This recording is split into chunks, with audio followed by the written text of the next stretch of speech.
அகண்டு விருந்து இருக்கிற ஒரு கடலை தான் காட்டுறாங்க. அந்த மிகப்பெரிய கடல்ல ஒரே ஒரு படகு மட்டும் மிதந்துகிட்டு இருக்குது.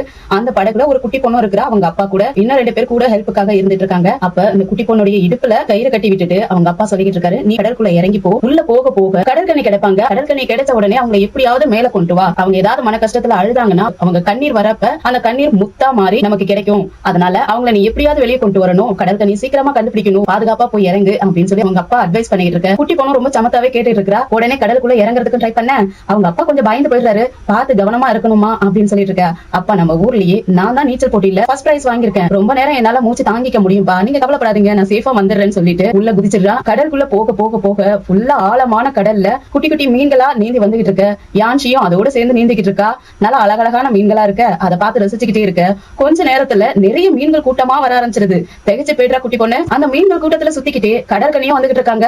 அப்படியே கண்ணை விரிச்சு வச்சுட்டு பாத்துட்டு இருக்க ஆச்சரியத்தோட. கடற்கனியும் அவளை சுத்தி சுத்தி வந்துட்டு ஒரு சமயத்துல முன்னாடி வந்து நிக்க. யான்சியும் அதோட அழகுல பார்த்து அப்படியே மயங்கி போய் நின்னுட்டு இருக்க. கடற்கனியும் அவளை பார்த்து சிரிச்சுக்கிட்டு இருக்க. யான்சி அப்படியே அழகுல பாத்துக்கிட்டு இருக்க. அப்படியே கையை கொடுக்குறா. கடற்கனியும் அவங்களுடைய கையை கொடுக்க.